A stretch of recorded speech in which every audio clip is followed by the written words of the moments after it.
Estamos aqui para iniciar a primeira macroaula do Centro de Formação de Gestores Trabalhistas. Nesse momento, eu gostaria de passar a apresentação de um vídeo do nosso presidente da Fundação Leonel Brizola, Alberto Pasqualini, e secretário-geral do PDT, Dr. Manuel Dias. Olá, companheiros. O PDT está lançando hoje o seu mais importante projeto, que é, através da Fundação Leonel Brizola Alberto Pasqualini, o curso de gestores trabalhistas municipais. Nós temos uma precariedade muito grande com relação a oferecer um apoio logístico e um apoio até programático aos nossos companheiros, prefeitos, vereadores. E esse programa tem por objetivo nós formarmos nossos prefeitos e vereadores a fim de que eles possam exercer com muito brilho os mandatos para os quais forem eleitos. O diretor do nosso projeto é o professor José Carlos Lacia, que começa hoje com a aula inaugural, e vamos fazer através de aulas virtuais e presenciais para que todos os nossos atuais detentores de mandatos e os nossos candidatos nas eleições de 24 para prefeitos e vereadores possam se qualificar. Nós não precisamos ter maioria dos prefeitos e vereadores. Nós temos que ter os melhores para fazer a diferença. Então, companheiro, quero pedir a vocês que se matriculem, evidentemente. Nós vamos transformar isso em obrigatoriedade para os candidatos a prefeito e vereadores do ano que vem e somem, busquem novos quadros para que nós tenhamos realmente um quadro excepcional, a dar exemplo para o Brasil inteiro de como se faz uma gestão municipal e como se exerce um mandato de vereador. Obrigado a todos vocês e muito sucesso. Nesse momento eu gostaria de apresentar aqui o nosso professor José Carlos Racier, que agora faz parte da equipe da Fundação para trabalhar este projeto que é o Centro de Formação de Gestores Trabalhistas. O professor Racier é graduação Sociologia, pós-graduação especialista em Direito, tutelas dos interesses difusos, coletivos e individuais, com habilitação para docência no ensino superior. Especialista em governabilidade eletrônica e de cidades, especialista em desenvolvimento local e regional. Tem maestria em gestão pública e membro do Conselho do Centro de Estudos Democracia e Cultura da Universidade de Oklahoma, nos Estados Unidos. E há muitos anos trabalha com a gestão pública e com a gestão municipal. Então, tem uma experiência significativa e importante para todos nós. Então, eu gostaria de dar as boas-vindas aqui para o nosso professor, e ele vai ter a oportunidade, então, de palestrar sobre a gestão pública no Brasil, iniciada pelo nosso grande líder, Getúlio Vargas. Nós criamos um Centro de Formação de Gestores Trabalhistas, que é uma iniciativa inédita da Fundação. Normalmente, os partidos políticos têm centros de formação política, muitos com qualidade, como o nosso. Nós somos o primeiro que cria um centro de formação de gestores, compreendendo que é extremamente importante a governança nas cidades, é fundamental que nós possamos criar, que este é o grande objetivo deste Centro de Formação de Gestores, uma escola de líderes trabalhistas. Esta é a pretensão que nós queremos alcançar. Ao instituir um Centro de Formação de Gestores Trabalhistas, que conta com o apoio do nosso sempre presidente, ministro Carlos Lupe, do nosso presidente em exercício André Figueiredo e das nossas lideranças, nós definimos missão, visão e valores. Qual é a nossa missão? É a crença de que a atividade política pode, de fato, representar os interesses maiores da sociedade e nós podemos, por intermédio desta ação política compromissada com esses interesses coletivos, com esses interesses da boa gestão, que dizem respeito ao bom governo, que estão relacionados com os nossos princípios e valores, com a nossa história, trabalhar a nível de cidades o desenvolvimento local nas suas dimensões social, econômica, ambiental e humana. Quais são os valores que nós vamos implementar por intermédio do Centro de Formação de Gestores Trabalhistas? No âmbito da administração dos municípios, a doutrina trabalhista, aquilo que nos diferencia na sociedade brasileira historicamente, e aquilo que deve estar presente nas ações dos nossos governos municipais. E evidentemente que, com não apenas a inclusão social, um olhar diferenciado para aqueles que mais necessitam da política como algo que expressa o interesse público, mas, acima de tudo, resgatando esse princípio fundamental do trabalhismo, que é a governança ética. A ética nesse país sempre foi uma bandeira do trabalhismo. E nós precisamos, nos nossos governos municipais, nas câmaras municipais, onde vamos exercer as nossas atividades, reafirmar esses princípios democráticos republicanos e da necessidade imperiosa da ética republicana. Qual é a nossa visão? Nos tornarmos, nesse centro de formação, uma referência, uma escola de líderes trabalhistas, uma escola que vai, não no sentido clássico da escolaridade, mas uma escola que vai formar cidadãos políticos para, no exercício da sua cidadania, por intermédio dos seus mandatos, expressarem na sociedade, nos diferentes locais, os nossos princípios, os nossos valores, os nossos compromissos. Eu tive a oportunidade de executar um trabalho na Espanha e minha tese de maestria foi publicada pelo Instituto de Investigação Urbana e Territorial, que trabalha com comunidades espanholas. Então, essas questões relacionadas com governança, liderança, estratégia e ação de governo, fazem parte do meu aprendizado constante. E aqui fica já uma citação de uma singela publicação de minha autoria que fala sobre cidades eficientes, governança responsável.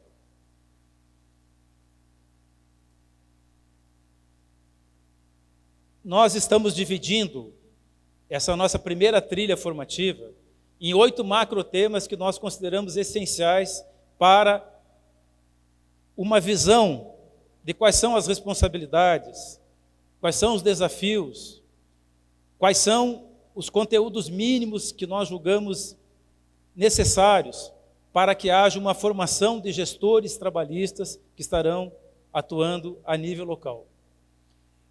Esses macrotemas, eles trazem conceituações, apresentam metodologias, trazem estudos de caso, se referenciam em dados de instituições nacionais ou internacionais, estão correlacionados com a história do trabalhismo a partir da Revolução de 30, liderada por Getúlio Vargas.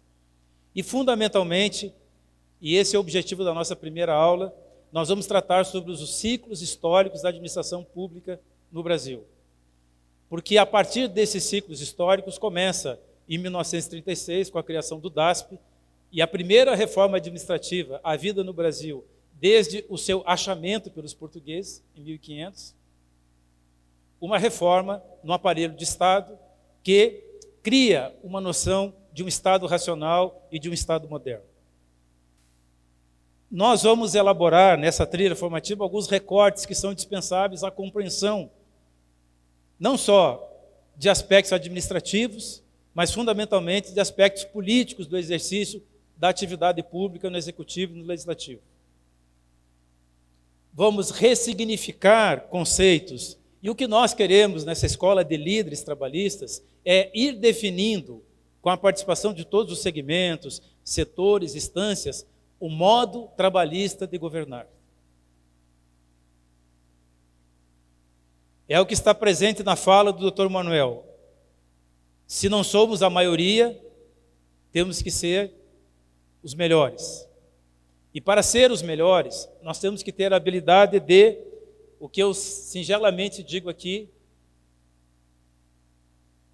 ser protagonistas para governar o governo a serviço da sociedade.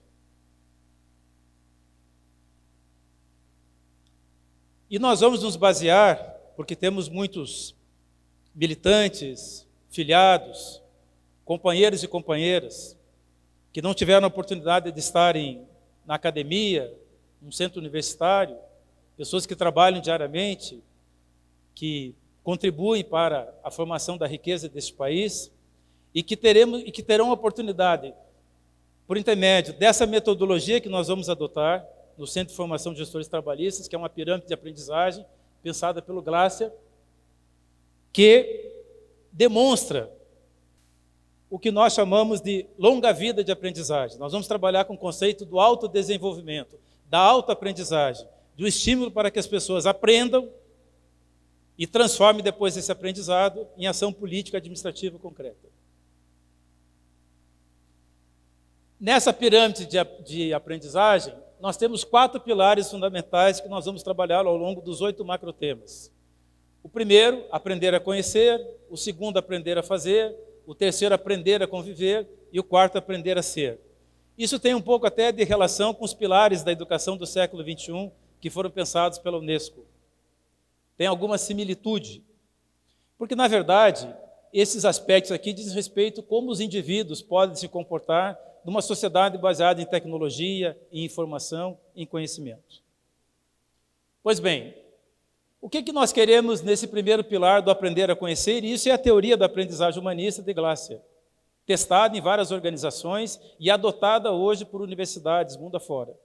Universidades de excelência que adotam esse conceito metodológico educativo quando trabalham com adultos e quando buscam sensibilizar, cativar, animar, tocar as pessoas para que elas se sintam motivadas a aprender e dessas aprendizagens, cada vez mais pelo conhecimento, se constituírem como indivíduos aptos a interferirem na sociedade.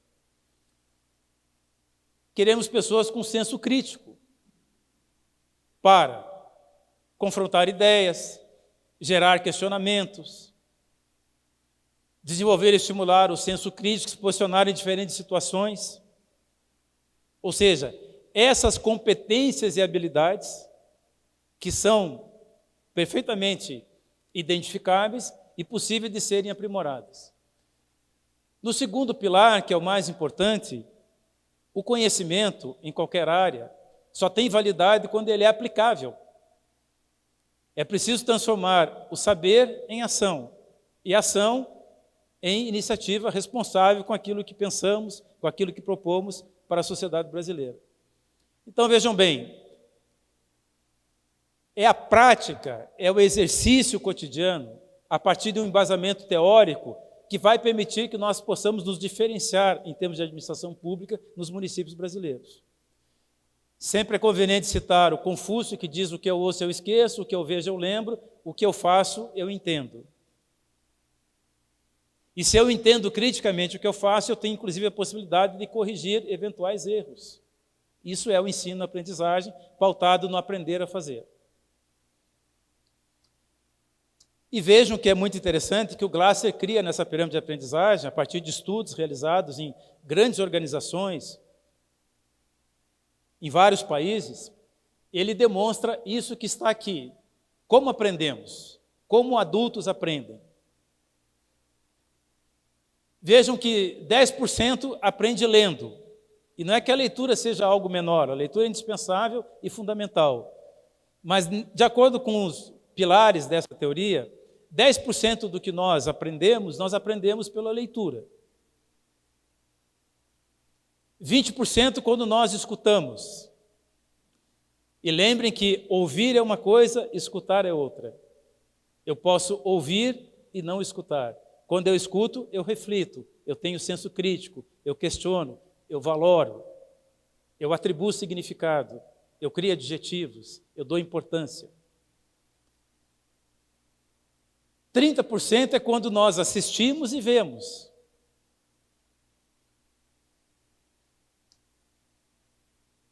Vejam, vendo e ouvindo, nós chegamos a 50% de aprendizagem, de reter conhecimento, de interiorizar esse conhecimento, de ter essa aprendizagem absorvida. Vejam, 70% é quando discutimos, quando refletimos, quando dialogamos. E discutir não significa desrespeitar o outro, significa que cada ponto de vista, como dizia Leonardo Boff, parte de um ponto. Essa é a relação civilizada, do debate, da discussão, da reflexão. E vejam, 80% é quando produzimos, é quando transformamos essa aprendizagem em ações. Mas, vejam bem, 95% é produzindo, ensinando e fazendo. Então, esse é um estudo muito importante, nós vamos adotar nos 8 macrotemas, nas 8 aulas, conferências, esse conceito, para estimular que cada uma das pessoas que irão nos seguir compreendam que aprender é algo que está acessível a qualquer ser humano e nós temos que valorizar a possibilidade da Fundação, por intermédio do centro, oferecer às pessoas essa possibilidade, esse espaço de ter acesso a conceitos, princípios, valores, dados, informações, refletir, discutir, debater, entender, colocar em prática. Aprender fazendo. No terceiro pilar, que é aprender a conviver, nós temos que aprender a lidar com as diferenças. Nós condenamos a intolerância, nós condenamos os preconceitos, nós condenamos aquele diálogo que não é diálogo, que parte do que eu penso, do que eu quero, e entende como absolutamente inflexível aquilo que eu estou num debate político propondo.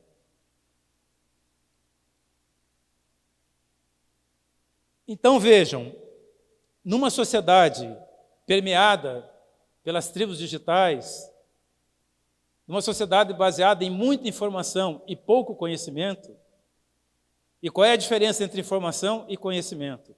Informação todos têm, conhecimento é a capacidade de aplicar, de fazer a informação.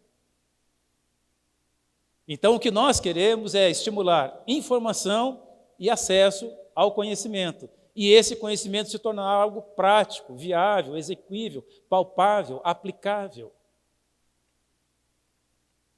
E o 4 é aprender a ser. Ou seja, todo ser humano, no exercício da sua dignidade, não só tem o direito de existir no mundo, do ponto de vista existencial, mas de exercer a sua cidadania política.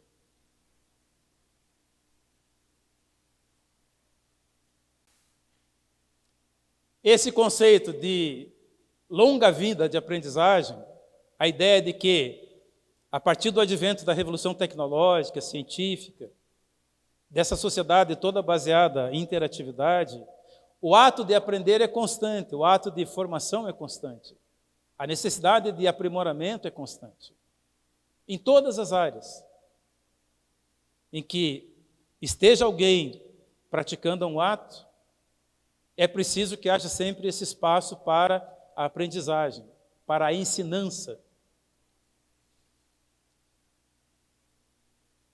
E vários estudos, aqui nós temos um estudo muito significativo, que demonstra que parte das debilidades e fragilidades que afetam muitas organizações, especialmente no setor público, é que essas competências e habilidades não estão sendo aprimoradas ou não estão sendo exercidas plenamente.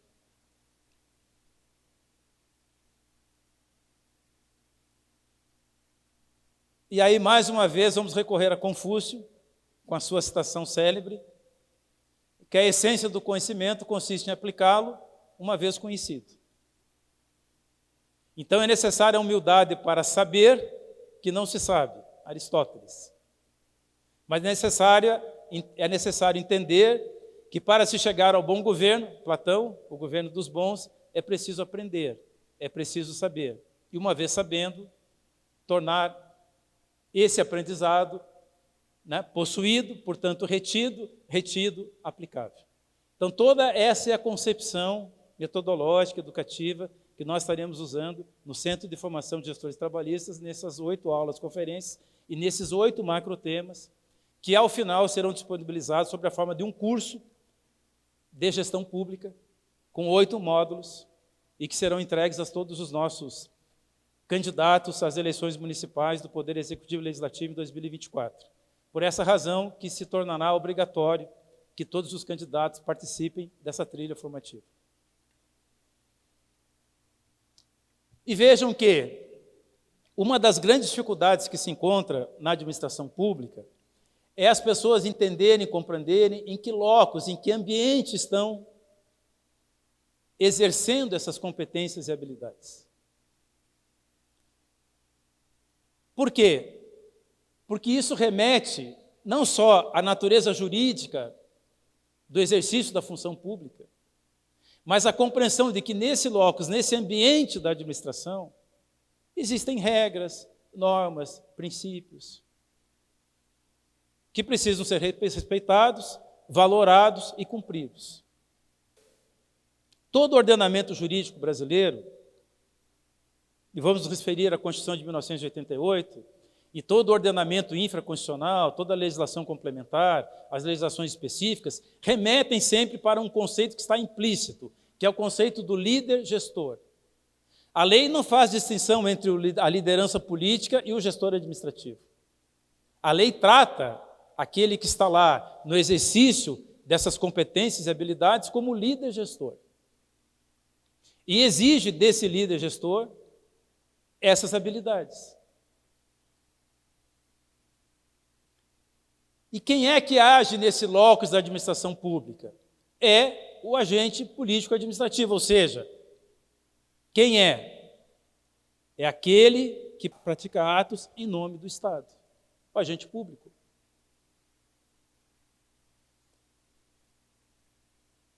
Os senhores sabem, e as senhoras, e me permito a formalidade porque ela é necessária, que a diferença entre o direito privado e o direito público é muito clara.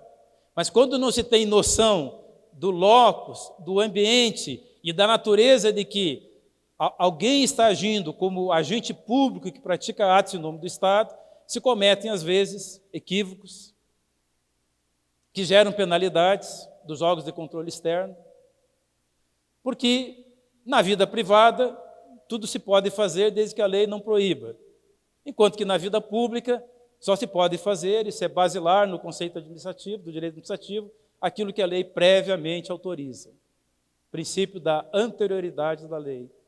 E o princípio de que, na administração pública, só podemos praticar os atos previstos em lei.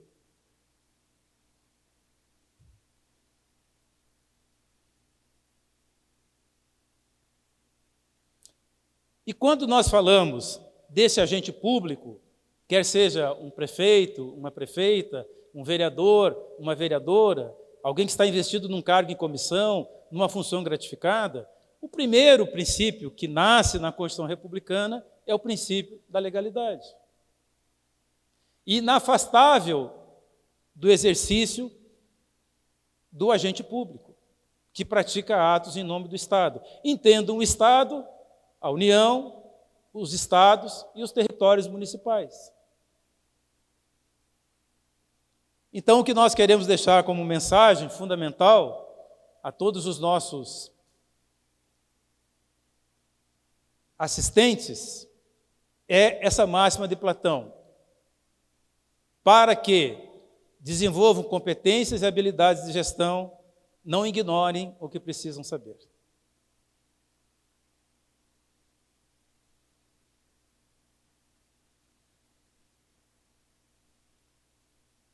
Aqui eu faço uma citação, e vocês encontrarão sempre nos 8 macrotemas, nas 8 aulas, conferências, todas as fontes, onde dados, informações, conceitos estão sendo exibidos.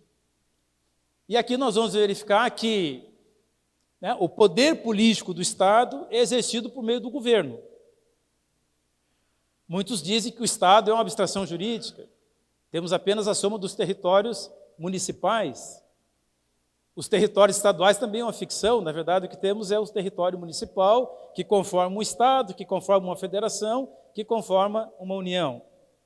Ou em regimes diferenciados, como existem outros regimes confederados. Mas no caso da República Federativa, o que é a União?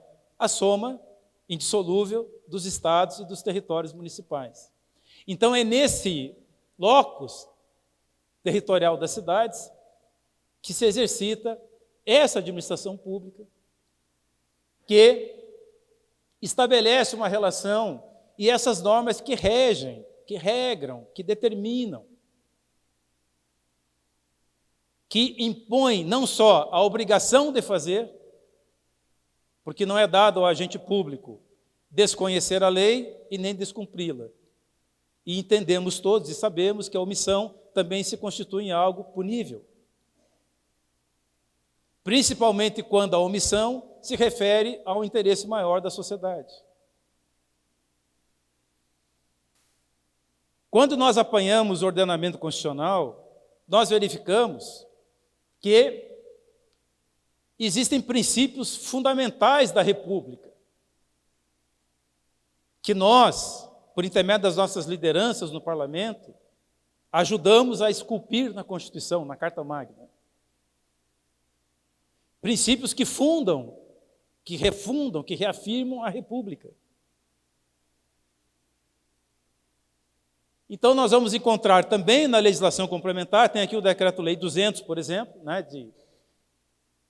que no seu artigo 6º já traz a noção de planejamento e controle. E vocês vão verificar que ao longo deste período, e mais fundamentalmente a partir da Constituição de 1988, novos valores, novas regras afeitas a esse fazer político-administrativo no âmbito da administração foram se implantando, exigindo cada vez mais dos gestores competências e habilidades do líder gestor. Daí a importância desse centro de formação de gestores e daí, fundamentalmente, a essência de se criar uma escola de líderes trabalhistas, que não só compreendam a nossa história, mas que também saibam governar. Transparência e publicidade, nós vamos encontrar lá no artigo 37 também, na Lei de Responsabilidade Fiscal, que é a Lei Complementar 101, de 30 de abril de 2000, que institui normas de direito financeiro. E que lá, depois, estabelece uma lei dos crimes fiscais. Nós somos um dos poucos países republicanos do mundo que instituiu em lei penalidades para os crimes fiscais. Por exemplo, gastar mais do que arrecada.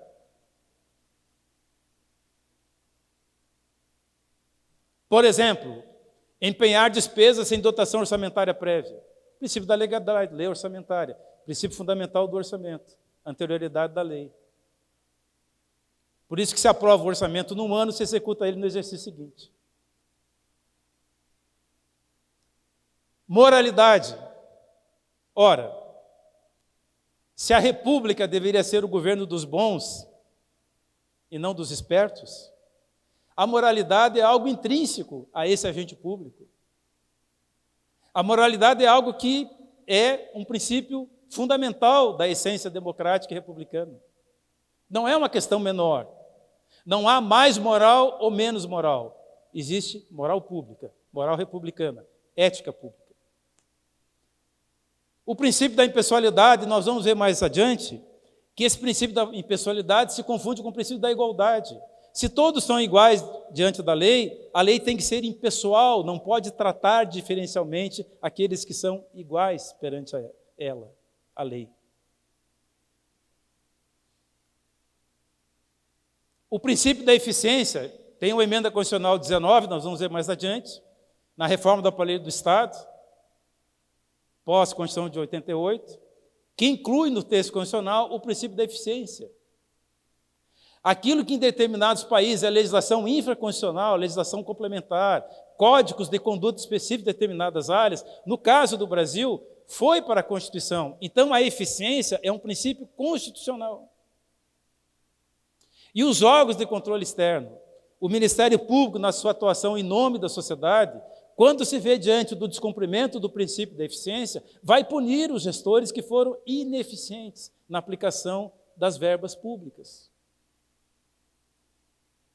Não é a boa intenção que faz o bom governo, é o bom fazer que faz o bom governo. E quando nós falamos em eficiência, nós vamos encontrar lá a legitimidade, ou seja, quem é que pode praticar o ato em nome do Estado? Que interesses esse agente público vai representar no âmbito do Estado, a sua legitimidade como agente público, representante da sociedade. E nós vamos ver mais adiante também a questão da eficiência e da eficácia.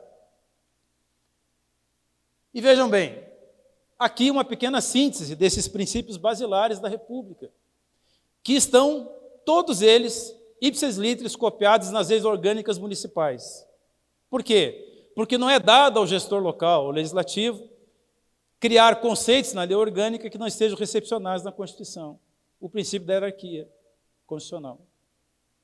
Então, esses princípios que vêm da Constituição, do artigo 37, lá no capítulo 165 da legislação orçamentária, de toda a legislação complementar, estão hoje recepcionados desde 1988, quando, principalmente nos anos 2000, os municípios brasileiros todos aprovaram as suas leis orgânicas municipais, que são as suas constituições municipais, e que recepcionam, validam, conferem legitimidade a esses princípios. E se eles não estiverem na lei orgânica, o Ministério Público, em nome da sociedade, da mesma forma atuará o gestor público, se houver descumprimento, em função da supremacia hierárquica da Constituição.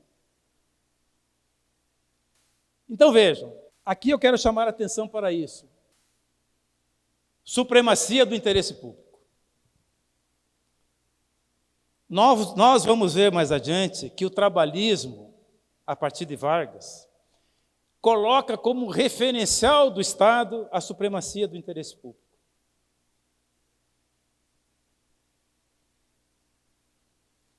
E essa supremacia do interesse público, que é em boa parte o que os progressistas, republicanos nesse país vêm tentando fazer há muitos anos, é fundar um Estado público e não privado. Não à mercê dos interesses das corporações privadas, dos interesses menores que não expressam os grandes interesses nacionais e o grande interesse da coletividade social e política. E aqui, algo também que é fundamental, a segurança jurídica. Então, os senhores encontrarão nessas nossas trilhas formativas dados, informações, sugestões aos nossos gestores que estão rigorosamente baseados não só na obrigação de ter que fazer, mas fazer com segurança jurídica. Fazer com a segurança de que todos os atos, além de atender os princípios, asseguram uma relação jurídica entre a administração e os administrados.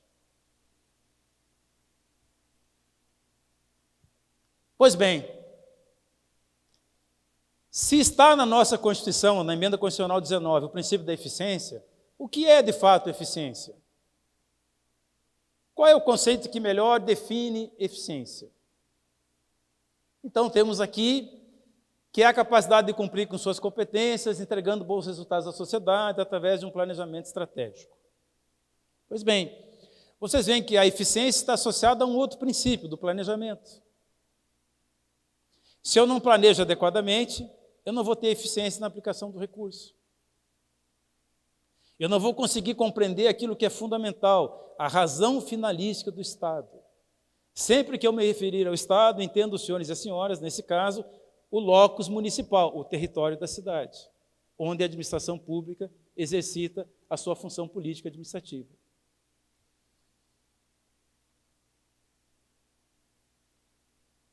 Então, quais seriam esses 3 Es de uma boa gestão? Princípio republicano, sendo que estão, como já disse anteriormente, e é importante frisar, na Constituição. Portanto, não é uma questão de querer ou não fazer, não é uma questão de estar a favor ou contra. Essa é a Carta Magna que nós temos, e ela deve ser respeitada e cumprida, ou ser modificada pelo Parlamento, que é uma competência exclusiva do Legislativo Nacional. Mas aos gestores não cabe, salvo situações extremas, discutir princípio constitucional, salvo situações extremas, baseadas, que é o princípio da proporcionalidade, o princípio que nós consideramos como da razoabilidade. Podemos discutir um princípio jurídico no âmbito do Estado? Podemos, desde que tenhamos argumentos suficientes que possam dar embasamento a essa reivindicação. Mas, enquanto não modificado, deve ser cumprido. Não se rasga a Constituição de um país, se cumpre ela. E se modifica ela quando ela não serve à sociedade. Aí entra os agentes políticos administrativos, aí entra a ação política.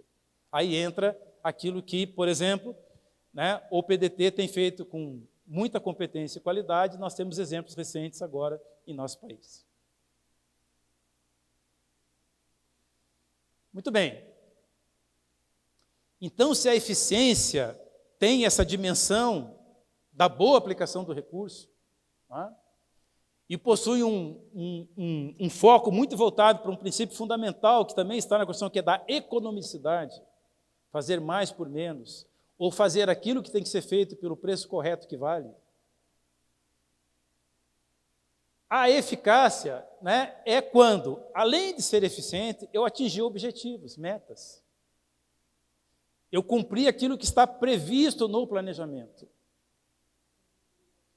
E o que seria efetividade? É quando eu vou dimensionar os impactos. Por exemplo, numa política pública voltada à alfabetização de comunidades quilombolas, eu vou ter X de recursos, eu tenho um público-alvo, eu focalizei a política, eu vou medir, auditar, conferir e demonstrar o resultado. E aí tem uma relação custo-benefício. Mas essa relação custo-benefício não é dada só pelo valor econômico, pela economicidade, ela é dada pelo macro-objetivo a ser alcançado. É inadmissível que num país que se diz democrático e republicano, tenhamos analfabetos. E é compreensível que uma sociedade que é fruto do escravagismo de 300 anos ainda tem esses efeitos maléficos vigentes. O analfabetismo, que fundamentalmente atinge comunidades negras, de baixa renda, nas periferias e nos rincões do interior do país. São as mazelas ainda advindas de uma sociedade colonial, baseada na escravidão, mais injusta e desumana existente. E a que mais perdurou nas Américas. Então, eu posso ter eficiência e eficácia, mas não ter efetividade. Quando eu compreendo esses conceitos e aplico eles no âmbito da administração, na execução das ações do governo, eu vou conseguir dimensionar se fui eficiente, se fui eficaz e se fui efetivo. Então, eficiência é quando eu realizo o que tenho que realizar da melhor maneira. Utilizo os meios, os recursos, a estrutura. Eficácia é quando aquilo que eu estou propondo, ao usar todos esses meios, atingiu um fim. E a efetividade, que é o que mais importa, é quando eu junto eficiência e eficácia e gera aquilo que mais adiante nós vamos falar, que é valor público à sociedade, princípio basilar da governança.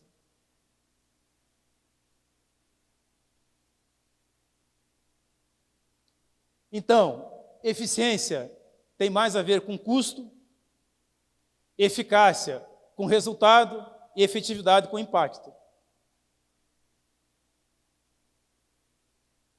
Pois bem, a partir dessa compreensão, vamos falar um pouco sobre os ciclos históricos da administração pública no Brasil e que tem a ver, evidentemente, com processos históricos, culturais, sociais e políticos havidos em outros países, e especialmente no nosso caso, nós vamos nos referir à Revolução Francesa de 1789, pela sua importância, pelo seu significado na história do mundo ocidental. Então nós temos o patrimonialismo, a burocracia e o gerencialismo. E os senhores e as senhoras verão que quando nós nos referimos a gerencialismo, que começa aí nos anos 80 do século XX, temos várias etapas e correntes de pensamento no gerencialismo. Pois bem,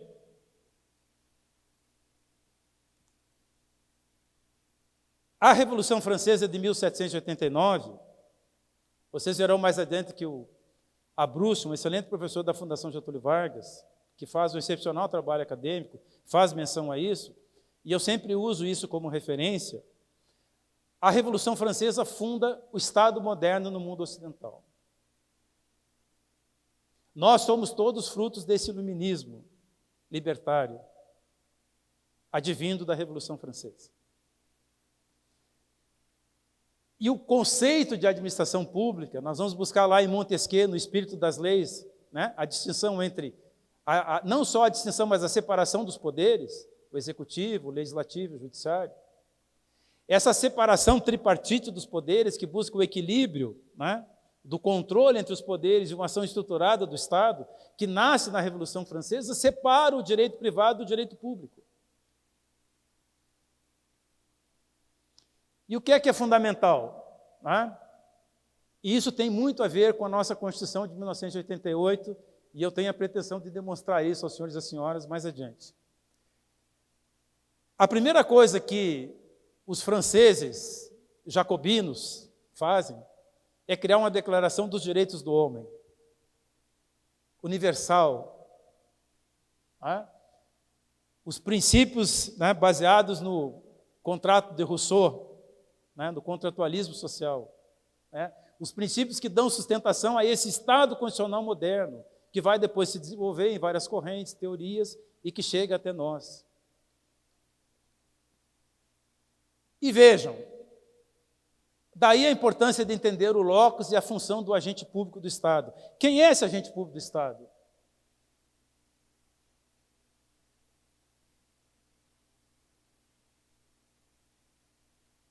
Esse agente público do Estado, a partir da Revolução Francesa, é aquele que tem o seu fazer baseado na lei.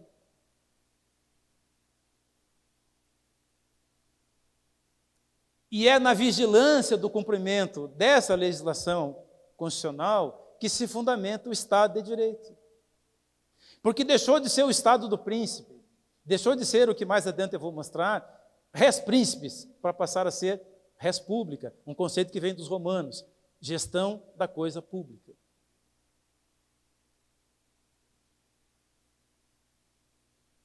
Então é nesse ambiente do Estado de Direito que se realizam, se materializam as necessidades da sociedade, que se implementam as políticas, que se executam as ações, que se dá governabilidade aos governos, estabilidade aos governos, capacidade de agir dos governos.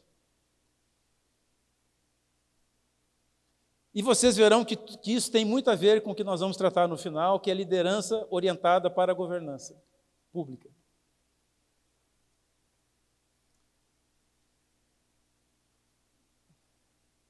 Quando nós também buscamos na literatura, na academia, conceitos sobre a administração pública, nós vamos encontrar várias correntes de pensamento. Algumas que dão mais enfoque na estrutura gerencial do Estado, outras que dão mais destaque às funções políticas do Estado, como o Estado como sendo esse grande ambiente jurídico, constitucional, onde os interesses da cidadania se materializam por intermédio da ação governamental. Aqui, um conceito do professor Abrúcio, e que é o conjunto de órgãos e servidores responsáveis pelo atendimento das necessidades da sociedade. Vocês vão ver que em todos esses conceitos tem algo muito claro. O governo existe para a sociedade, não para si mesmo. Res pública. Já, por exemplo, o professor Agostinho Paludo, também no excelente trabalho de administração pública, que está disponível nas melhores livrarias deste país e bibliotecas, vocês vão encontrar que ele dá um enfoque maior à tomada de decisões, ou seja, esse agente público que pratica atos em nome do Estado, ele é um agente que toma decisões, ele é um tomador de decisões, ele orienta as políticas, ele define as metas do planejamento, ele negocia com os demais agentes políticos no legislativo as ações, ele formula uma concepção de política pública que ele quer implementar no território. Então, aqui a ênfase está dada mais a quem, a partir da estrutura técnico-política, administrativa, gerencial, toma a decisão de fazer e justifica o seu fazer. Pois bem, é evidente que a administração, como um campo de saber, foi se constituindo. E todo saber acadêmico, ele necessita de um campo de estudo e de validação teórica, filosófica, prática. Então, nós vamos demonstrar aqui que nesses tipos de administração que foram se implementando ao longo do tempo e que existiram e ainda existem no Brasil, porque nós somos também frutos dessas ações todas que foram se desenrolando, nós vamos encontrar o quê? A administração pública patrimonialista, a burocrática gerencial, conforme foi demonstrado anteriormente. O que caracteriza a administração patrimonialista? Vejam, 1808, Dom João VI, fugindo dos navios e dos cavalos franceses de Napoleão, vem para o Brasil escoltado por 2 embarcações inglesas e funda o Estado luso sem sociedade. O Estado no Brasil nasceu sem sociedade. Essa é uma das nossas grandes mazelas. Em boa parte, a luta dos democratas, dos progressistas, dos republicanos é dar vez e voz a essa sociedade para que ela se constitua e para que esse Estado se torne público a favor dessa sociedade. Funda-se em 1808 um Estado, um Reino Unido de Portugal, Brasil e Algarves, funda-se o Estado luso, sem sociedade, sem povo, sem cidadania política. Diferentemente, por exemplo, das 13 colônias americanas, saibam que Thomas Jefferson estava lá no parlamento francês ouvindo Maximilien Robespierre, volta aos Estados Unidos e diz na Filadélfia: façamos a revolução antes que eles façam. E nasce a Revolução Americana. E essa Revolução Americana cria um conceito de federação iluminista, com a repartição dos poderes.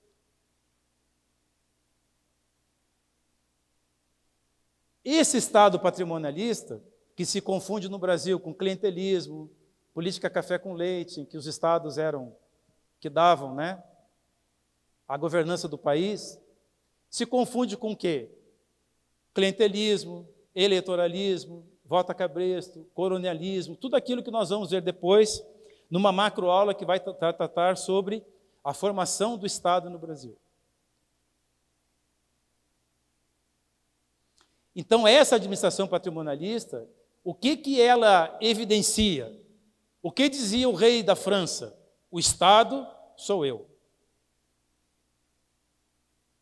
Então, é res principis, é coisa do príncipe. O Estado me pertence. Se o Estado me pertence, não há distinção entre o direito público e o direito privado. Não há distinção entre a vontade imperial e a necessidade da sociedade. É o príncipe, é o governante, é o monarca, é o imperador que define. Então, é evidente que, nesse regime patrimonialista, o próprio patrimônio do príncipe se confunde com o patrimônio do Estado.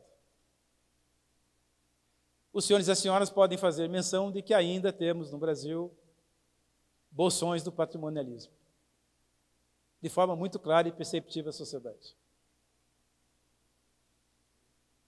Pois bem, ocorre que as revoluções liberais, democráticas, elas vão criando um conceito de sociedade civil, elas vão criando um conceito de liberalismo que busca instituir, mesmo que do ponto de vista da burguesia, os direitos do cidadão, os direitos de cidadania política. Então, é claro que esse Estado monárquico se torna inadequado às aspirações da própria expansão do mercado, que vem com a Revolução Industrial, da própria necessidade de regular essa relação entre o direito público e o direito privado, e porque, evidentemente, que a vontade do rei não expressava mais a vontade ampla da sociedade. Então, há o quê? Um divórcio entre esse Estado e as aspirações da sociedade, embora, quero aqui registrar e reiterar, que muitos resquícios desse patrimonialismo persistem entre nós, visivelmente e diariamente estampados nos jornais, nos meios de comunicação. Pois bem, então se lá a reação ao antigo regime, né, liderado por Robespierre, em que Robespierre ia para a tribuna e dizia: jovem advogado, não mais o servidor do rei, a partir de agora, o servidor do povo, o servidor do Estado, o Estado a serviço da sociedade.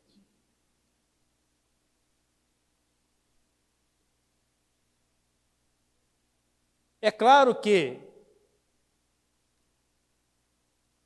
esse Estado, em que basicamente estão os interesses privados, a ideia de que o Estado tem que ser apropriado por minorias ou por corporações, não é democrática, não é republicana e é uma apropriação indevida. E é dada pelo jogo e pela correlação das forças políticas que agem num território. E é fundamental compreender isso para quem vai formular a política pública, para quem tem o poder de decidir e a obrigação de fazer.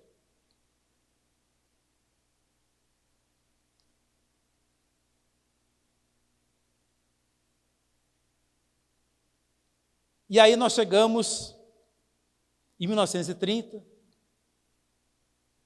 quando, à semelhança de Napoleão, que cavalgava com os cavalos franceses, Getúlio manda atar os cavalos no obelisco e proclama a Revolução de 30 no Brasil. E saibam que Getúlio faz, em 1930, e nos anos subsequentes, sem cortar muitas cabeças, o que a Revolução de 1789 faz na França. Funda no Brasil, em 1930, 3 décadas do século XX, o Estado racional no Brasil. Não patrimonialista, não clientelista.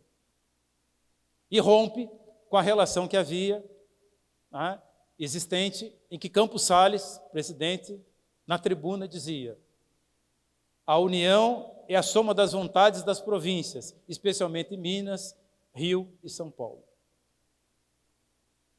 É importante que os senhores e as senhoras leiam os discursos conservadores. Nós temos muito que aprender com esses discursos, até para poder contestá-los.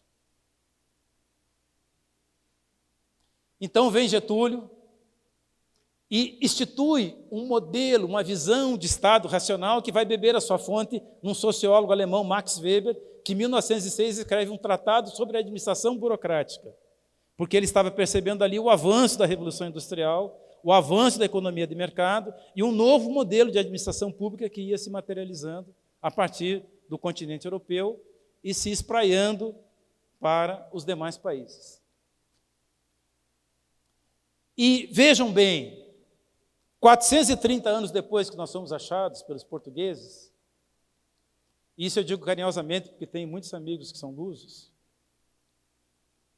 nasce no Brasil uma ideia de carreira típica de Estado, profissionalização dos serviços públicos, meritocracia, planejamento estratégico do orçamento público, um conceito de desenvolvimento nacional, um conceito de nação, um conceito de que a nação não existe se não houver direitos sociais e econômicos à maioria da sua população.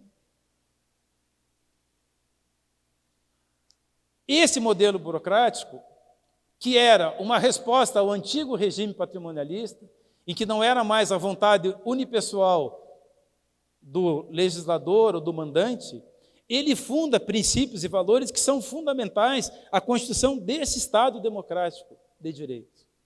E que, vamos mostrar adiante, mercê das diversas tentativas de modificar alguns desses princípios, eles se mantêm em vigor até os dias de hoje. O primeiro deles, a legalidade.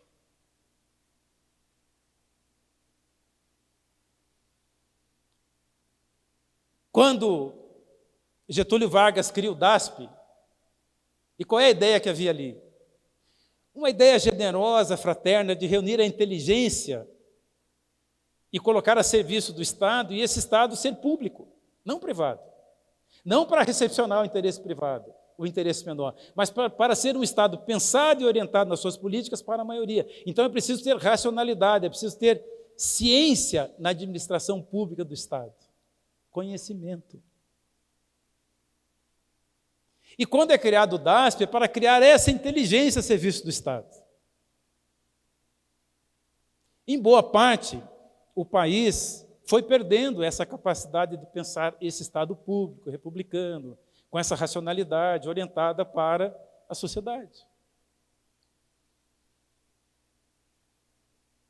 Saibam que, isso não é um exagero afirmar, o primeiro conceito verdadeiro de concurso público nasce na era Vargas.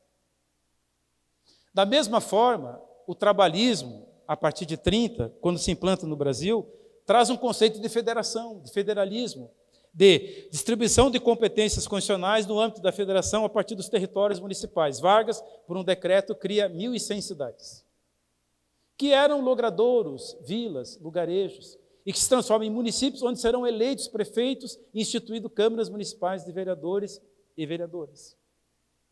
Então, nós nascemos na história desse país com um conceito de administração e com um compromisso com federalismo.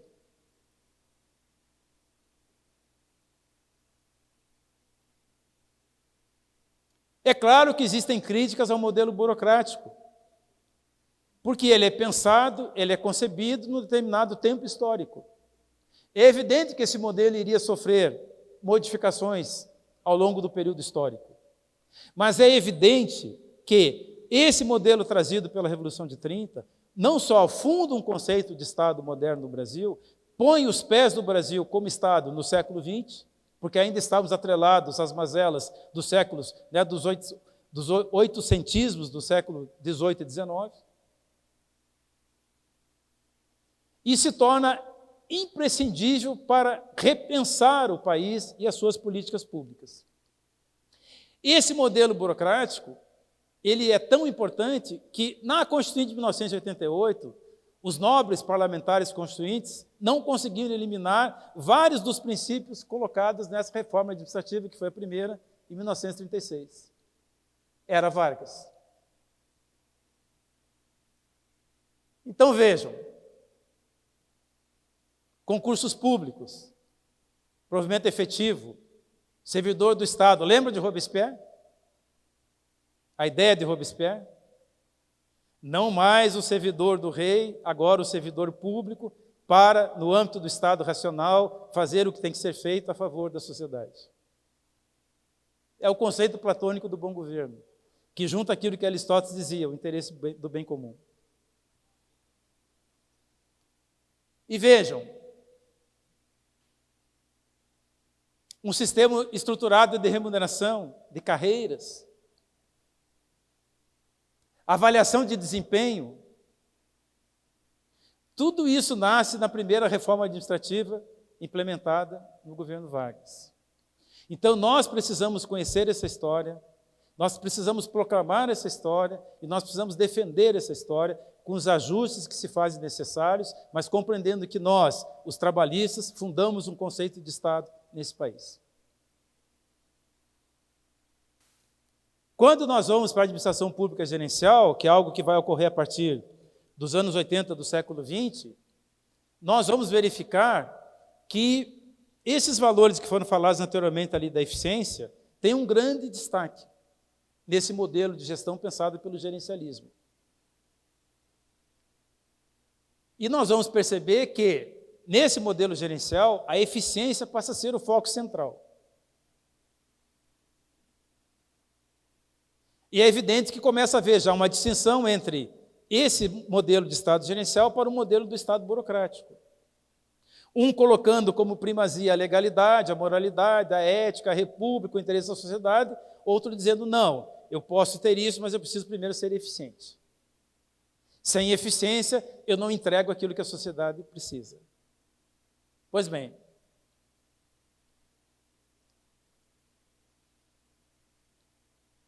uma das críticas, nós vamos ver mais adiante que o nobre professor Bresser Pereira, que propõe a emenda constitucional à reforma administrativa no governo Fernando Henrique, baseou muito os seus fundamentos da reforma nessa crítica ao modelo burocrático, é que esse modelo estava orientado para como fazer e não com o resultado final do que era feito. Focava mais o procedimento do que o resultado. E que esse modelo foi se engessando gradativamente. Foi deixando de responder às necessidades e anseios da população, que quer mais celeridade, mais rapidez, mais efetividade, mais resultados.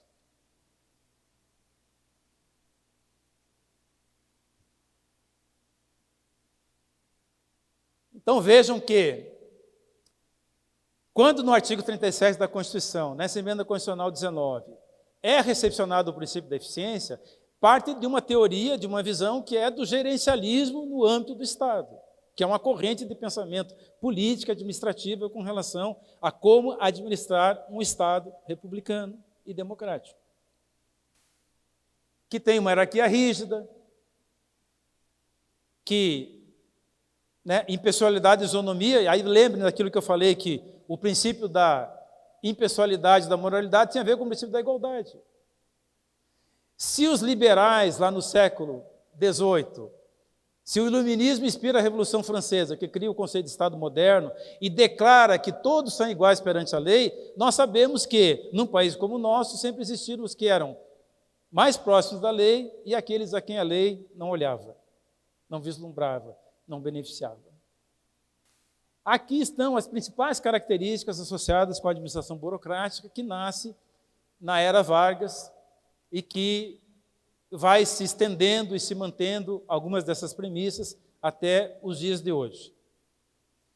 Agora vamos ver o que os opositores a esse modelo de administração burocrática dizem. Quais são as principais debilidades, deficiências, fragilidades desse modelo? E aí nós vamos ver que dizem que é um modelo rígido, sem aptidão a mudanças num mundo que se transforma permanentemente numa velocidade acentuada.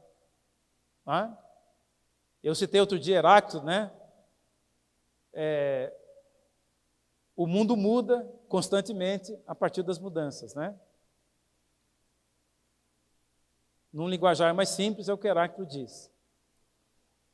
E que esse modelo de administração burocrática teria um apego extremado a leis, regulamentos, normas, portarias, decretos, resoluções. Sem capacidade de inovação gerencial administrativa. Deficiência no atendimento ao usuário, ou seja, aquele cidadão que bate na porta da prefeitura e quer o quê? O resultado. Que quer que a saúde funcione, que a educação funcione, que haja, né, respostas às suas demandas, né? Que esse ambiente da burocracia gera um ambiente profissional desmotivado, né? Desmotivação funcional, né? Ilhas isoladas em cada território da administração, como se fossem, né, o território sem se comunicar com seus apêndices, lentidão nos procedimentos, e que nesse modelo a autoridade determina e às vezes o servidor cumpre, somente às vezes. Pois bem, eu achei conveniente trazer aqui aos senhores um estudo de um organismo internacional que, ao analisar dados recentes, ao analisar, inclusive, gastos públicos orçamentários, à luz das mudanças que foram introduzidas já nessa ideia do gerencialismo, que faz uma análise dos gastos públicos no Brasil, isso aqui envolvendo os 3 níveis de governo, União, Estados e municípios. E veja como esse dado é revelador. E desconstitui um pouco a ideia de que essa ineficiência estava lá naquele Estado burocrático. Porque, como se diz do direito, contra o fato não há argumento, salvo que se anule o fato. O relatório demonstra que quase 4% do produto interno, do PIB, é desperdiçado pela ineficiência, pela ineficácia, pela falta de atividade, pelo mau planejamento, pela privatização dos interesses públicos no âmbito do Estado, pela alocação indevida de recursos, pela formulação inadequada de políticas, por não medir custo-benefício resultado. Ou por outros interesses menores, que são aqueles interesses que levaram Robespierre a cortar cabeças na guilhotina. No caso do Brasil, isso representa anualmente 68 bilhões de dólares. Uma pequena parte disso nós teríamos escolas de tempo integral em todo esse país, salvando vidas e criando cidadãos para a sociedade do conhecimento. Vejam, então é evidente que há um amplo espaço para a melhoria e qualificação dos serviços públicos. Porque há um enorme desperdício devidamente contabilizado. São dados contabilizados, aferidos pelo organismo internacional, que não está vinculado a nenhuma corrente de pensamento político, é um estudo técnico. Portanto, com validade, com seriedade. O que eles sugerem para melhorar e atacar essa ineficiência do gasto público no Brasil? Vejam bem o que está sendo sugerido por esse organismo internacional, o BID. O que eles sugerem?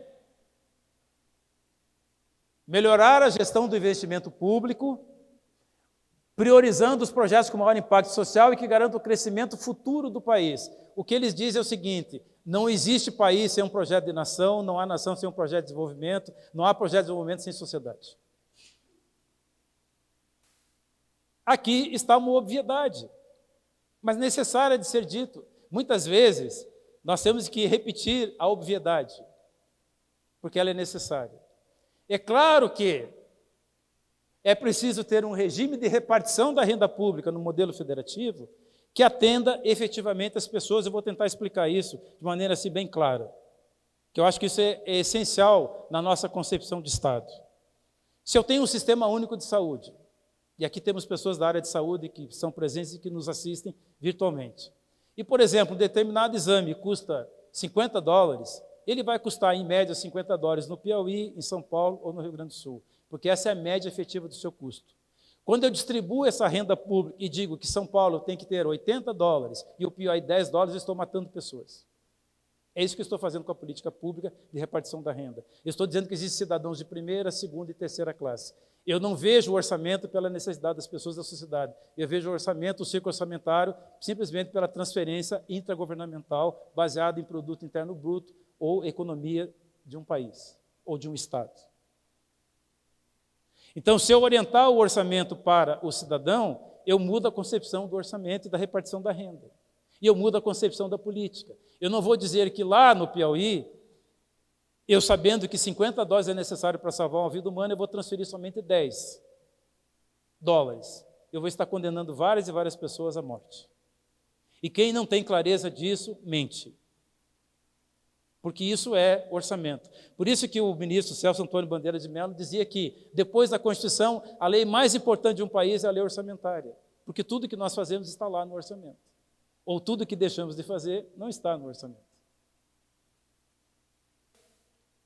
Então, se temos a administração patrimonialista, a administração burocrática e a administração gerencial, por onde ela começa no mundo? Quais foram as primeiras experiências desse modelo de gerencialismo aplicado à administração pública? Nasce lá, no Reino Unido, na Inglaterra. Vocês devem ter ouvido falar muito de Margaret Thatcher e os embates com os trabalhistas ingleses, nossos co-irmãos na solidariedade política e histórica, em que vai se revigorando a ideologia liberal na gestão do Estado. Então, esse conceito de nova gestão pública começa a nascer no Reino Unido, depois vai para os Estados Unidos com o governo Reagan, e vai se estendendo por demais correntes, quando Friedrich Hayek, que é um economista austríaco, escreve os pilares e os conceitos do neoliberalismo, o Estado mínimo, o conceito do Estado mínimo. Aqui, no início, era mais focado na eficiência, naquela ideia que nós vamos ver mais adiante, a relação Estado, cidadão, cliente. Enquanto que a republicana é Estado, sociedade, cidadão.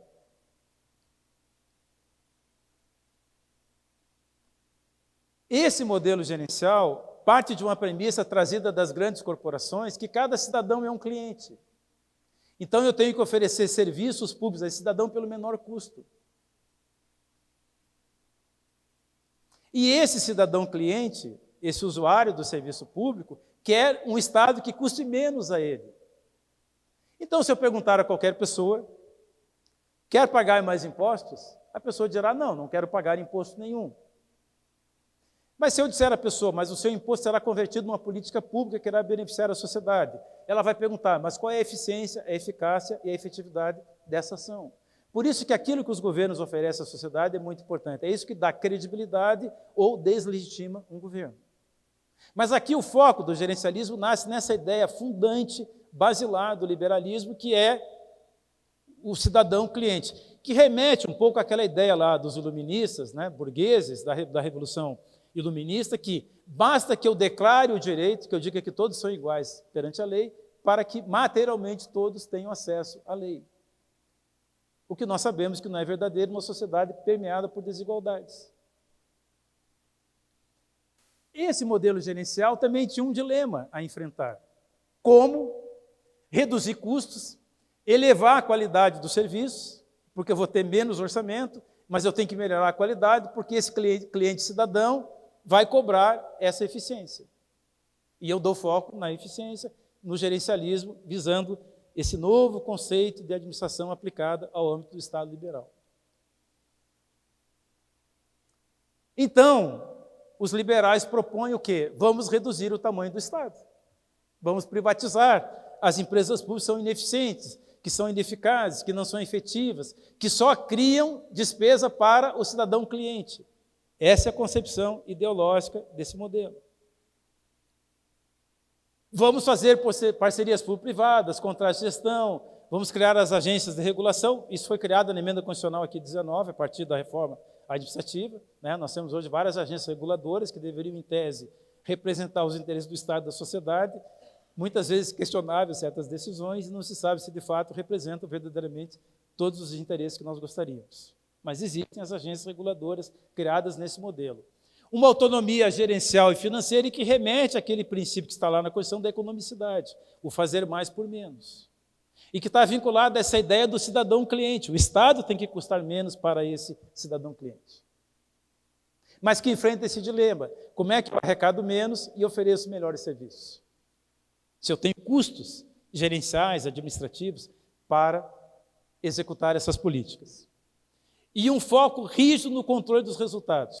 Isso vai se tornar, a partir do gerencialismo, dessa ideia da nova gestão pública, algo que vai se materializar, que vai se consubstanciar e que vai ganhar muitos adeptos, inclusive no campo progressista e republicano.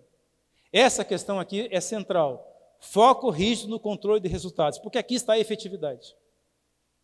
Aqui está aqueles E's iniciais: eficiência, eficácia, efetividade. Bom, esse modelo gerencial, ele tem 3 etapas. E quem vai governar cidades, quem vai discutir no parlamento municipal uma legislação, quem vai debater privatizações, quem vai discutir qual é o papel do Estado, qual é a política de desenvolvimento, qual é a política de alocação de recursos, como se formata uma política pública, e se os senhores e as senhoras apanharem todos os debates presidenciais que vêm a partir da redemocratização, sempre está presente essa questão de qual é o modelo de Estado que queremos. É por essa razão que nós temos que afirmar aqui que quando, por exemplo, Ciro Gomes ia para os meios de comunicação e dizia, como ainda diz, esse país precisa de um projeto de governança, ele está absolutamente certo. Porque não há.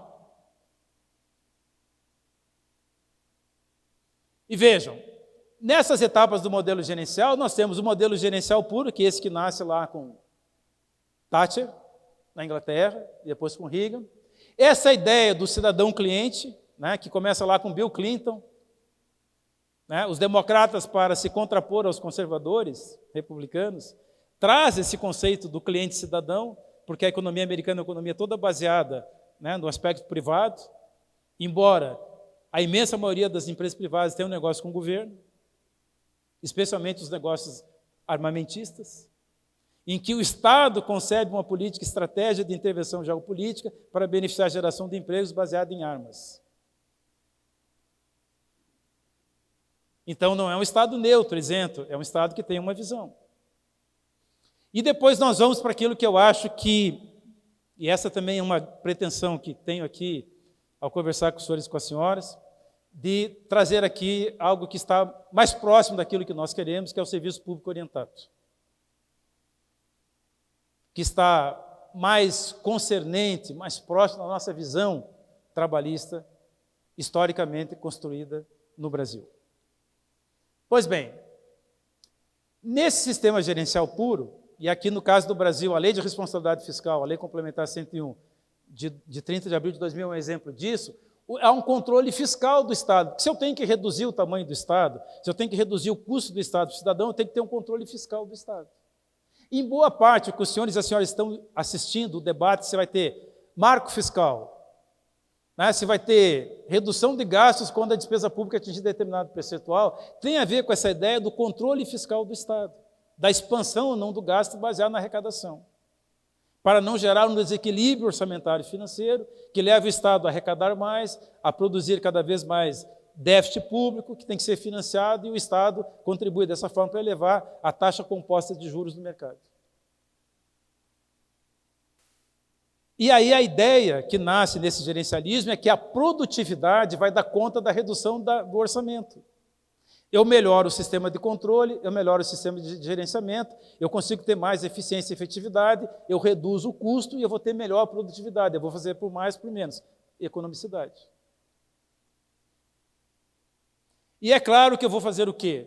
Para que eu atinja isso? Terceirizar funções típicas do Estado, privatizar funções típicas do Estado, regular atividades privadas no âmbito do Estado, tendo o Estado como agente regulador, onde nascem as agências. Mas eu vou transferir, eu vou retirar do âmbito do Estado aquilo que os liberais, aqueles que são adeptos do gerencialismo, entendem que não é função primordial do Estado.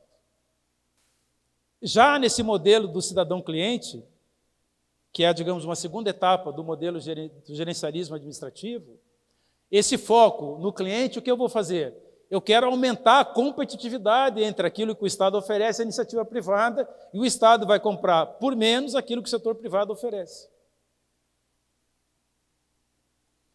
Então, de alguma forma, mesmo que não intencionalmente, eu abandono a ideia, enquanto gestor, de que eu posso tornar mais eficiente o meu serviço. Eu vou comprar ele fora do âmbito da administração, porque eu vou gastar menos para oferecer um serviço em tese de melhor qualidade. E aí cada cidadão passa a ser um mero consumidor. E se eu satisfazer, enquanto Estado, esse consumidor, eu vou estar cumprindo a função do gerencialismo aplicado ao Estado.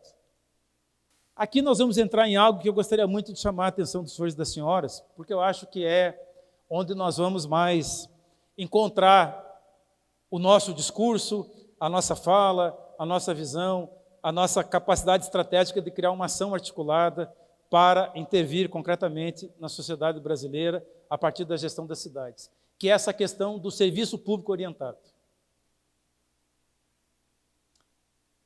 O serviço público orientado, ele é uma resposta aos liberais. Ele revaloriza a ação da política, ele ressignifica o fazer político, ele resgata princípios fundamentais de equidade, participação cidadã, controle social, transparência, combate à corrupção, ética republicana, zelo pela aplicação do recurso público, sem desmerecer eficiência, eficácia e efetividade.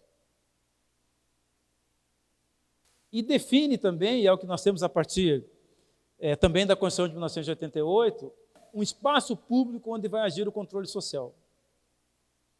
O controle da sociedade sobre o Estado. Vocês veem que naqueles outros dois modelos pensados, não há sociedade controlando o Estado.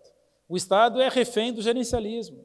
O Estado é refém daquela noção de que eu tenho que ser eficiente, eu vou ser eficiente transferindo competências e atribuições do Estado para o setor privado, eu vou ser eficiente privatizando, eu vou ser eficiente vendo esse consumidor cidadão como consumidor, não como cidadão, e aqui não. Aqui no serviço público orientado, se redefine, se revaloriza a atuação pública estatal e se revaloriza o papel dos agentes políticos, administrativos que praticam atos em nome do Estado.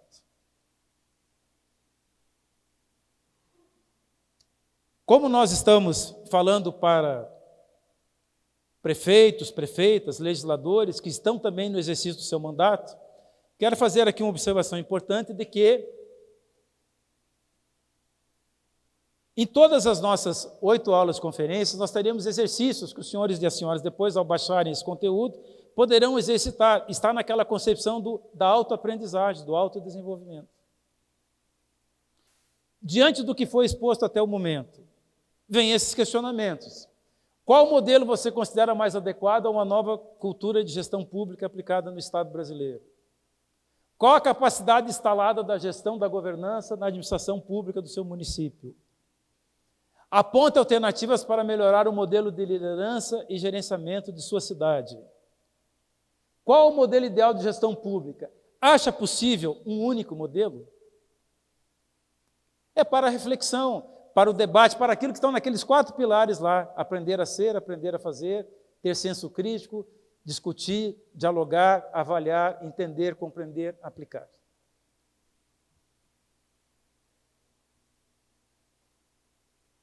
Existem grandes consultores de empresas privadas dizendo que esse senhor aqui, que não escreveu nenhum livro, disse lá na Grécia: somos aquilo que fazemos repetidamente.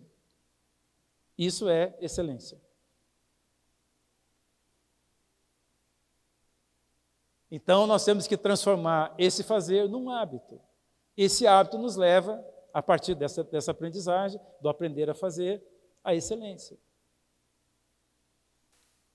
Nós temos uma grande preocupação no Centro de Formação de Gestores Trabalhistas, como eu disse anteriormente, de não propor nenhuma ação que não cumpra o princípio da legalidade. Nós estamos tratando com gestores que estão no exercício do seu mandato e com aqueles que virão a exercer o mandato e que irão nos representar nas cidades. Então, sempre as nossas abordagens serão não entre aquilo que idealmente nós imaginamos, mas aquilo que é possível de fato fazer já, imediatamente, quando assumirmos a gestão das cidades. Então, nós temos no Brasil um Decreto-Lei 9.203, de 2017, que cria todo um ordenamento jurídico relacionado com governança pública. Isso foi desenvolvido pelo Tribunal de Contas da União. Um excepcional e excelente trabalho. E vocês vão ver aqui que, dentre os requisitos da governança, está o quê? Integridade, competência, responsabilidade e motivação. Entendo a integridade como sendo a republicana. Entendam a competência como sendo o desenvolvimento de competências e habilidades de gestão. Entendo que todos precisamos saber aquilo que necessitamos saber. Se eu vou governar uma cidade, eu preciso entender o que é administração pública. Eu preciso saber como governar uma gestão. Eu preciso saber como planejar, como elaborar um orçamento, como apresentar um projeto de lei, como definir metas. Eu preciso saber o que é um plano plurianual, uma lei de diretrizes orçamentárias, uma lei orçamentária anual. Essas competências e habilidades são aprendizados que se adquirem. Então, nessa trilha do autodesenvolvimento, nós vamos trabalhar, repito, porque isso é muito importante, nessas 8 macroconferências, aulas, nós vamos trabalhar permanente e constantemente esse tema relacionado com competências e habilidades. Este é um bom exercício de fazer nas cidades que nós já governamos ou naquela que nós iremos governar. Você, enquanto líder, consegue motivar e mobilizar equipes em prol de resultados a partir dessas premissas? Olhem essas premissas como são importantes. Metas estabelecidas, com custos definidos, ciclo orçamentário adequado, gerenciamento eficiente e eficaz e avaliação do impacto de sua efetividade para gerar valor público. Aqui está a essência de um governo.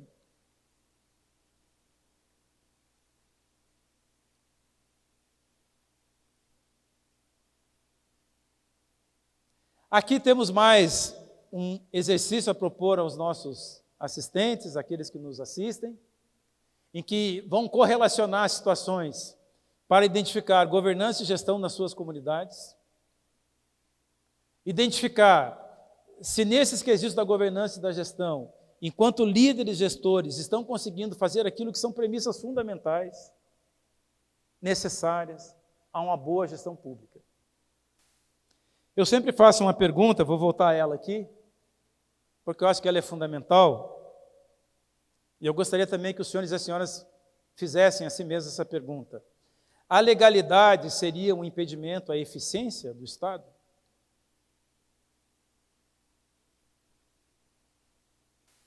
E aqui vamos para Weber, né, que diz que o homem não teria alcançado o impossível, né, ou o possível, se muitas vezes não tivesse tentado o impossível.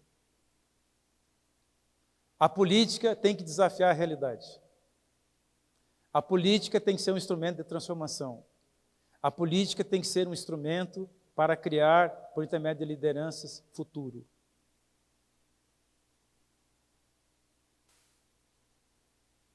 E aqui vamos entender, para que possamos, ao finalizar a nossa atividade, em relação a esse serviço público orientado, trazer um conceito que é fundamental, que é do Estado Democrático de Direito. Em que nós nos opomos ao Estado meramente liberal ou ao Estado meramente social, que tem um recorte só em determinadas áreas, para entender o quê? Que cada cidadão, a semelhança do que eu expliquei anteriormente com relação à repartição da renda federativa para custear ações públicas, cada cidadão é um portador de direitos.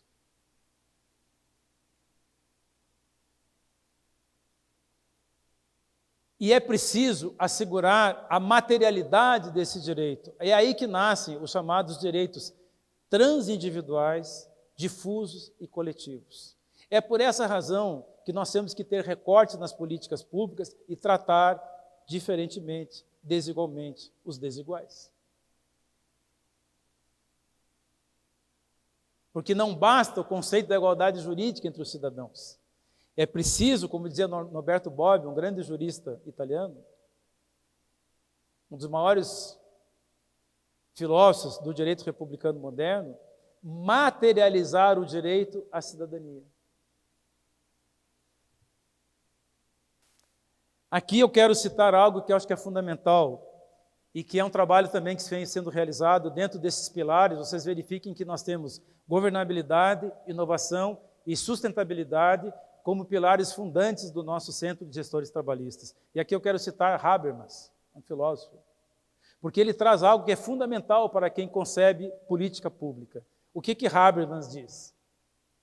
Em sociedades complexas, as fontes mais escassas não são a produtividade ou a economia. Aliás, a economia privada funciona muitas vezes sem o Estado. E o Estado, às vezes, é um empecilho à expansão dessa economia privada, porque muitas vezes ela não atende a requisitos ambientais, sociais, econômicos, civilizatórios.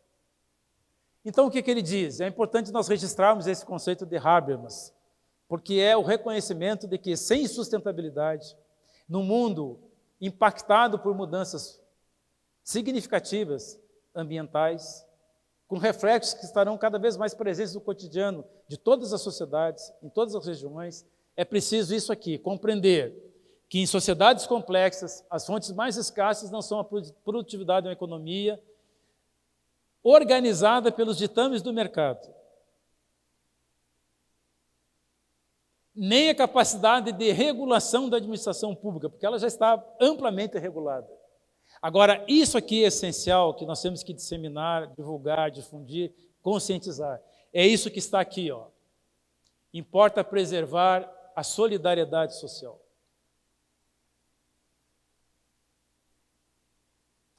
Nós, trabalhistas, temos uma visão de solidariedade para orientar políticas públicas no âmbito do Estado. Tenho repetido, e acho que isso é conveniente dizer novamente aos senhores e às senhoras, me perdoem aqueles que já ouviram. Quando me perguntam, a doutrina trabalhista, uma doutrina ultrapassada, é uma doutrina que ficou lá nos anos 30 do século XX?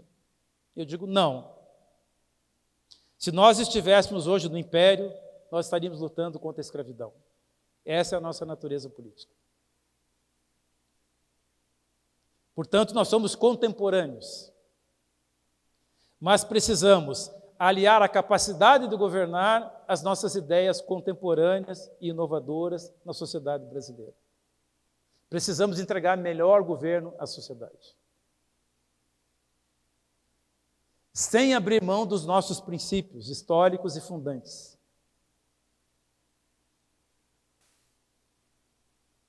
Vejam que no serviço público orientado se dá grande ênfase ao controle social do Estado, que eu havia falado anteriormente, e uma revisitação de todos esses conceitos, uma revalorização da capacidade do líder gestor, enquanto representante de uma visão política de Estado, não só ter controle do Estado, mas colocá-lo a serviço da cidadania. Essa é a luta democrática republicana, histórica, nesse país. Aqui os senhores vão encontrar algumas contribuições de algumas publicações que eu tenho a honra de ter editado, que tratam sobre governança e desenvolvimento. Aqui, quando os organismos internacionais olham para as nossas cidades, eu tive a oportunidade de trabalhar num estudo técnico de um organismo internacional que avaliou em 2009 o estado das cidades no Brasil. E esse estudo identificou, e estudos mais recentes corroboram com essa visão, de várias fragilidades que estão relacionadas com a gestão pública nos municípios brasileiros, independentemente de quais sejam as suas agremiações partidárias que estão governando. Então, a ausência de capital social organizado, estruturas administrativas inadequadas, fragilidade dos processos de governabilidade, inexistência de metodologias de planejamento social participativo. Nós vamos, quando falar sobre planejamento, trazer um conceito de planejamento social estratégico. Precária profissionalização dos serviços e escassa cultura de governança. Isso um pouco permeia a gestão pública no Brasil. Essas debilidades e fragilidades estão presentes, identificadas em vários estudos. Aqui um singelo conceito que eu estou trazendo, entendendo que governança é a capacidade adquirida de decidir, governar o governo e executar políticas públicas alinhadas com fins e objetivos claramente definidos, criando e legitimando laços de cooperação com a sociedade a partir da potencialização da eficiência, eficácia e efetividade das ações finalísticas do Estado. Então, esse é um conceito singelo que eu formulei e que eu deixo à apreciação dos senhores e das senhoras. E quais seriam os requisitos de uma administração trabalhista no âmbito dos municípios? Primeiro, nós temos que formar lideranças para a governança. Segundo, temos que fortalecer habilidades e competências técnicas e organizacionais. Terceiro, temos que fazer uma distinção entre o que é toda essa sociedade global, informacional, tecnológica e o território local e o conceito de glocalização. É entender o local e, a partir do local, pensar o global. Aqui, os requisitos de uma gestão de governança, que considero fundamentais. O que nós temos nas cidades? Primeiro, nós temos desafios. Depois, nós temos que definir uma missão. Isso cria objetivos, isso cria uma organização, isso leva a estratégias, isso determina políticas, isso se manifesta em projetos, isso tem normas e procedimentos, isso significa ações, isso gera resultados. É esse ciclo de governança que nós queremos contribuir para implementar. Quais seriam, então, os nossos pilares de uma governança trabalhista? Primeiro, liderança. O líder é aquele que sabe que não sabe, porque ele é, antes de tudo, um líder de pessoas. E ele vai motivar, sensibilizar, cativar, orientar, coordenar, para que essas equipes possam entregar resultados. Inovação. As novas tecnologias permitem inovar no serviço público, permitem entregar melhores resultados com efetividade por menor custo. Não é preciso desfazer o Estado como os liberais querem. É preciso tornar mais eficiente o Estado público. Sustentabilidade, pilar essencial e fundamental. Não há futuro sem sustentabilidade. Econômica, social, ambiental e humana. Estratégia de geração de valor público. O que é valor público? É aquilo que lá mais para trás, nós falávamos de política pública. Valor público é a capacidade da política pública atender o interesse da sociedade. Gera um valor público. Não é a visão do cidadão cliente, é a visão do cidadão portador de direitos que precisam se materializar por intermédio das políticas públicas. Então, gera valor público. Fortalecimento do Estado democrático de direito. Não há democracia sem república. Não há república sem cidadania. Para melhorar a qualidade da democracia, para melhorar a qualidade da política, nós precisamos melhorar a qualidade da gestão pública. E a governança pública orientada para a sociedade. Pois bem, para refletir, eu acho que isso aqui é fundamental para entender esses grandes dilemas que nós temos pela frente. Primeiro, tomar o máximo cuidado para não burocratizar a política e para não politizar a burocracia. E, por fim, uma das mais importantes questões para a formatação de políticas e o gerenciamento de uma estrutura pública parte da premissa necessária de que não existe isenção. Quando se governa, tem que se ter clareza do que se deseja. Metas, objetivos, fins, ação finalística do Estado. Não há olhar neutro na ação política. A ação política está compromissada com um objetivo. E no nosso caso, no trabalhismo, os nossos compromissos são históricos. Eles estão no nosso programa de governo. Eles devem orientar as nossas políticas. Eles devem fazer parte do cotidiano político e administrativo dos nossos governos municipais. Por quê? Porque a partir de uma visão, nós vamos justificar as escolhas. E a partir dessas escolhas é que nós vamos construir ou não futuro. Temos que ter lideranças que desafiem a realidade e construam novos futuros. Muito obrigado.